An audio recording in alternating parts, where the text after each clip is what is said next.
بتبدأ يومين وما بتكمّلش، همتك ضعيفة ودايمًا مش مبسوط؟ النهارده إحنا هنجيب حل لكل الأعراض دي من صيدلية النبي صلى الله عليه وسلم. حبيبك المصطفى قال: "إياك وكثرة الضحك فإنه يميت القلب ويذهب بنور الوجه." وهنا أنا مش قصدي إنك ما تضحكش، ولكن النبي صلى الله عليه وسلم كلامه واضح. كثرة الضحك الكتير على الفاضية وعلى المليانة. لمّا تيجي تبُص على حياتنا العادية هتلاقي السوشيال ميديا حرفيًا مليانة ضحك وهزار بشكل مبالغ فيه. يا جدع ده في ناس بتصوّر أهل بيتها عشان تضحّك الناس وتلم views، والأفلام والمسلسلات بيتنافسوا يوميًا إنهم مين يضحّكنا أكتر. حتى في كلامنا مع بعض بندوّر على أي حاجة مهمًا كانت تضحّكنا. كل الكلام ده مبالغة في الحاجة، والحاجة لمّا بنبالغ فيها بتفقد قيمتها ومش بيكون ليها معنى، وبتبقى عاوز دايمًا أكتر لحد ما قلبك تحس إنه فقد الإحساس. وده حقيقي والله. لو ركزت في أغلب قعداتنا مع بعض هتلاقينا بنضحك على أي حاجة، لدرجة إن لو ما فيش حاجة بنضحك عليها بنسخر من بعض، ونلاقينا بنتنمر ونسخر على الناس لمجرد إن إحنا نضحك بس. طب أنا عرفت إن مش لازم أضحك على الفاضية وعلى المليانة، دلوقتي إيه حل بقى الهمة الضعيفة وعدم الانبساط؟ بُص يا صديقي العزيز، طول ما قلبك بايظ تفضل بايظ. قلبك لو قوي وشغال صح والله هتلاقي نفسك عندك همة وإرادة رهيبة وحاسس بطعم الحياة، لأن قلبك بينبض وهو بيحس بالدنيا، وأقل حاجة بتبسطك. لكن لو قلبك مات كل اللي عليك إنك تقعد تعيط عليه. قوتك وإحساسك بالحياة هو جاي من قوة قلبك، لو صلحته في حاجات كتير جدًا هتتصلح في حياتك. طب يعني الحل إن أنا أبطل ضحك كده وكل حاجة تتصلح؟ أنا ما قُلتش تبطّل ضحك، لكن قُلت تبطّل ضحك على الفاضية وعلى المليانة، تبطّل متابعة التفاهة، تبطّل حياتك تكون مليانة تفاهات لدرجة إنها خلاص بوّظت قلبك. فتبطّل ضحك على الفاضية وعلى المليانة بسبب أو بدون سبب، لإن ده بيموّت القلب ويضرك.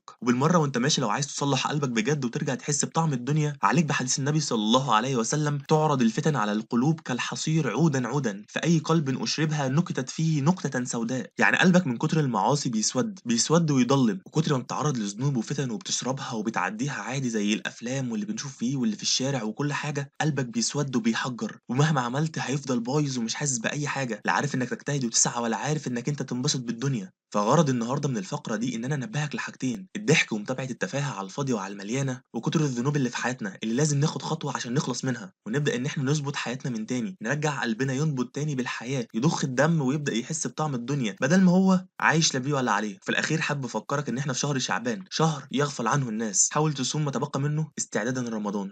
يالّا سلام.